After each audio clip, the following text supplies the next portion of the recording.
Started last year, March. It feels like forever ago. So I was surprisingly invited as a counseling psychology expert as they go through the expert review of the recently published standards of care that is about how to provide care in an ethical way for trans folks that is published by World Psychological Association for trans folks.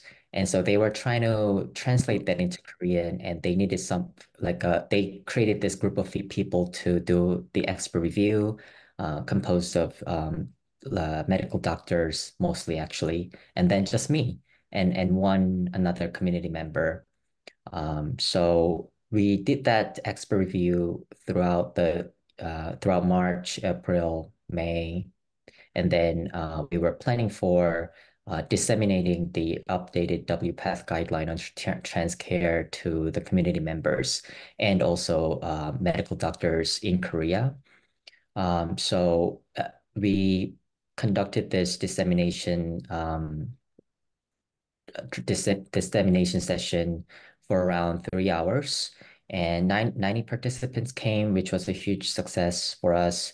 It was mostly clinicians, psychologists, psychiatrists working with trans folks and policymakers, and a lot of trans community members and allies. And it was done in Suncheonhyang University, Seoul Hospital. And so we shared the translation and the expert review that we have conducted. And my part was specifically on criteria for adult assessment and how to deliver it in a way that is more informed consent-based rather than gatekeeping or conducting a lot of psychological batteries. Okay. And then I was able to organize and facilitate a public roundtable actually as with the fund that I've gotten from the 4W, because I was then able to compensate the panels. And so I organized this roundtable so that we can talk about how to bring the standards of care guidelines into the medical care within Korea, because currently in Korea they're asking just ridiculous amount of assessment for trans folks to gain access to gender affirming care, such as like 10 different psychological tests to make sure that they're not, whatever it is. So it's a lot of burden on them, and there's no insurance that supports it. So it was important for us to discuss like policy and insurance and Korean social atmosphere for us to discuss how to apply it in a way that is culturally and also feasible, culturally feasible. So how did this happen? How this happened was I invited folks who translated not translate, who did the expert review of the translation of the Korean standard of care, who were two endocrinologists, one psychiatrist, two psychiatrists, and one surgeon, and one trans women lawyer. So they were all here to discuss what are some of the legal implications that we need to consider as we apply this. So and also I wanted to make sure that trans folks' voices are included as well, because it was just me and then the other trans women, and all the other folks were cis folks. So we made sure to give a lot of voice to the audience, where there were 90 plus folks. So I loved hearing how people experienced gatekeeping and how they wished it was different, and interacting with other MDs and lawyers and ways to make it possible. So I feel like it was an important start of the conversation.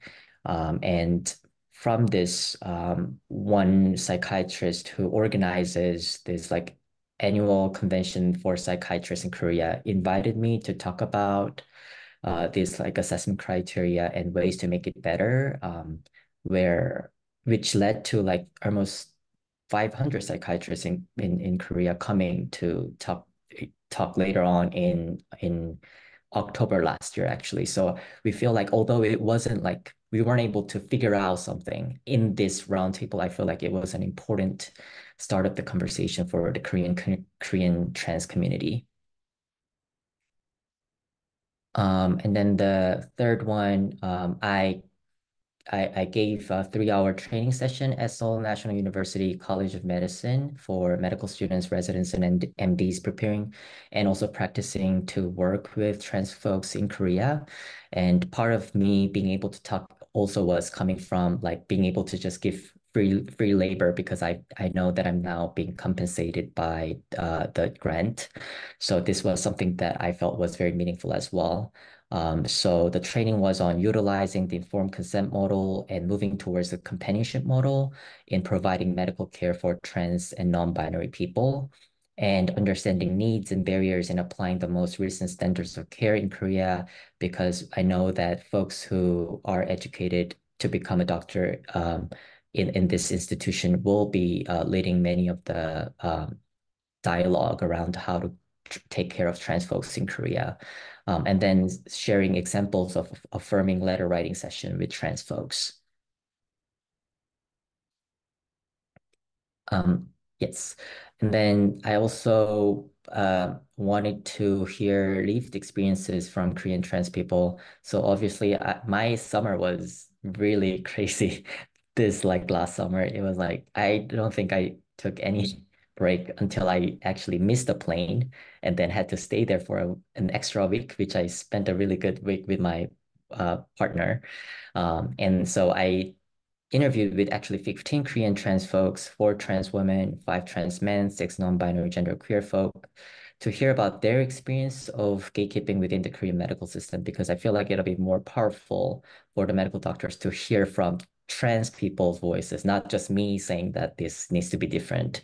It was really valuable to hear their experiences of pain, gatekeeping, and how they would like it to be different so that we can actually make it visible within the community and also within the research space. And I hope to be working on the thematic analysis of the interview starting September 2024. And so I really appreciate y'all making this project possible. It was a busy summer, and at the same time, it was so meaningful for me. And I feel like I was able to bring some new conversation into Korean space. So I really wanted to share that I appreciated you bringing me into this space, into this space. Thank you.